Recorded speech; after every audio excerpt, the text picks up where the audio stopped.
Pawan Kalyan OG release అయింది, block buster hit అయినట్టే.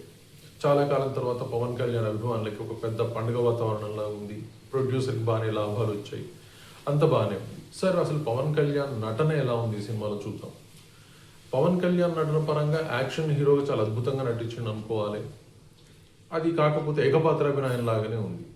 పాపం ఆయనకి ఎక్కువ మాటలు పెట్టలేదు, ఆ పాటలలో ఆయన పెద్ద నటనగా ఉన్నట్టుగా లేదు. డ్యాన్సులు అయితే అసలు లేనే లేవు. అంటే మరి ఉప ముఖ్యమంత్రిగా ఉన్నాడు కాబట్టి డ్యాన్సులు పెట్టొద్దు అనుకున్నారేమో తెలియదు. అలాగే మాటలు కూడా అట్లనే పెట్టలేదా అర్థం కాలేదు. అలాగే ఓవరాల్గా సినిమా చూస్తే దాంట్లో పవన్ కళ్యాణ్ పరంగా ఆయన పూర్తి స్థాయి న్యాయం చేసిండు అనుకోవాలి. కాకపోతే ఇక్కడ దర్శకుడు ఫెయిల్యూర్ స్పష్టంగా కనిపిస్తూ ఉంది. ఎందుకంటే సుజిత్ ఏమనుకుంటా ఉంటాడంటే నేను అద్భుతమైన సినిమా తీసిన అంటున్నాడు. అద్భుతమైన సినిమా ఎవరి వల్ల అంటే పవన్ కళ్యాణ్ వల్ల. ఆయన యాక్షన్ హీరోగా కనిపించాడు, ఆయన ఒక సమురాయిలాగా కనిపించాడు. కానీ సుజిత్కి పాపం పాత సినిమాలన్నీ పిసికి గ్రైండర్లు వేసేసి దానిలో ఉన్న ఒక యాక్షన్ కాంటెంట్ తీసుకొని సినిమా నిర్మించాడు. కానీ పవన్ కళ్యాణ్ పాత సినిమా చూడాల్సి ఉండే. ఉదాహరణకు చూస్తే అత్తారింటికి దారేది, ఆయన మొదట్లో వచ్చిన ఖుషి అయిండొచ్చు, జల్సా అయిండొచ్చు, గుడుంబా శంకర్ అయిండొచ్చు, చూస్తే అసలు పవన్ కళ్యాణ్ ఏ విధంగా నటిస్తాడు, అది కామెడీ ఫ్లేవర్లో కావచ్చు, యాక్షన్ ఫ్లేవర్లో కావచ్చు, సెంటిమెంటల్ ఫ్లేవర్లో కావచ్చు, ఏ విధంగా నటిస్తాడు అనేది చాలా స్పష్టంగా అర్థమవుతుంది. అంటే జనాలు సినిమాకు పోయారంటే చాలా అద్భుతంగా ఎంజాయ్ చేసి బయటకు వస్తారు. అందువల్లనే ఆయనకు అంత పెద్ద అభిమానుల సమూహం ఆయనకు ఉంది, చిన్నపిల్లల నుంచి పెద్దవాళ్ళ వరకు. అంటే అసలు పవన్ కళ్యాణ్ హీరోగా ఉన్నప్పుడు పుట్టని పిల్లలు కూడా ఈరోజు పవన్ కళ్యాణ్ అనగానే ఓజీ ఓజీ అని అరుస్తూ ఉన్నారు. ఎందుకు అంటే అలాంటి సినిమాలు ఉన్నాయి ఆయనకి. కానీ ఈరోజు సుజిత్ ఏం చేశాడంటే అసలు పవన్ కళ్యాణ్కి నటన లేకుండా చేసి ఒక యాక్షన్ హీరోగా మాత్రమే చూపించాడు. ఎంతసేపు చంపడం నరకడం తప్ప ఆయన పరంగా ఆయన ముఖంలో ఏ భావాన్ని పలికించలేకపోయాడు. అటు కామెడీ ఫ్లేవర్ని చూపించలేకపోయాడు, అలాగే ఒక సెంటిమెంటల్ ఫ్లేవర్ని చూపించలేకపోయాడు, ఒక నటనా ఫ్లేవర్ని అయితే చూపించలేకపోయాడు. ఓన్లీ యాక్షన్ పరంగా చూపించాడు, యాక్షన్ పరంగా హిట్ అయినట్టే. కానీ మరి అసలు పవన్ కళ్యాణ్ పంజా చూసినప్పుడు నవ్వుకుంటారు అందరూ.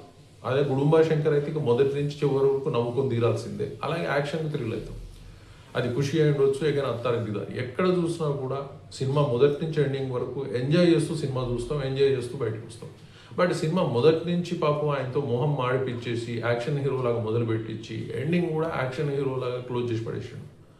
మరి ఎందుకు అంత సినిమాలో కథలో బలం లేకుండా, ఒక మంచి నటుడు నుంచి నటన వైభవాన్ని చూపించకుండా, నటన వైశిష్ట్యాన్ని ప్రాముఖ్యతను చూపించకుండా, ఆ నటుడు ఏ భావాలు లేకుండా, భావన లేకుండా పవన్ కళ్యాణ్తో నటింపజేసి ఒక యాక్షన్ హీరోగా ప్రొడ్యూస్ చేసి చంపడం నరకడంతో స్టోరీని కంప్లీట్ చేసుకున్నాడు.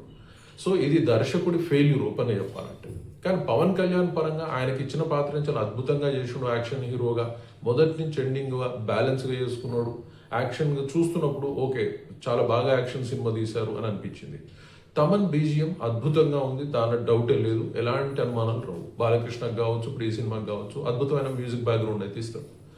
కానీ డెఫినెట్గా ఈ సినిమా పవన్ కళ్యాణ్ యాక్షన్ సినిమాను ఒప్పుకోవాల్సిందే. కానీ పవన్ కళ్యాణ్ నటన అయితే లేదు. పవన్ కళ్యాణ్ నటనలో కామెడీ ఫ్లేవర్ లేదు, సెంటిమెంటల్ ఫ్లేవర్ లేదు, యాక్షన్ ఫ్లేవర్ తప్ప మరేమీ లేదు. ఒక ఏకపాత్రాభినయంలా చూపించాడు. మిగతా నటుల గురించి మాట్లాడుకోవాల్సిన అవసరమే లేదు.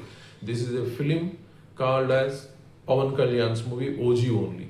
సో దర్శకుడి ఫెయిల్యూర్ స్పష్టంగా ఉంది. హీరో సక్సెస్ఫుల్గా అద్భుతమైన నటనతో ఆయన చూపించిండు అనాలి. కాకపోతే ఆయన చేయాల్సిన నటనే సుజిత్ చూపించలేకపోయాడు. ఇది ఆయనకు ఫెయిల్యూర్ అనుకోవాల్సింది. ఆయనది రివైజ్ చేసుకోవాలి. పవన్ కళ్యాణ్ లాంటి వాళ్ళతో సినిమా తీస్తున్నప్పుడు ఎంత బాగా నటింపజేయించవచ్చో ఆలోచించుకొని సినిమా తీయాలి. Thank you very much.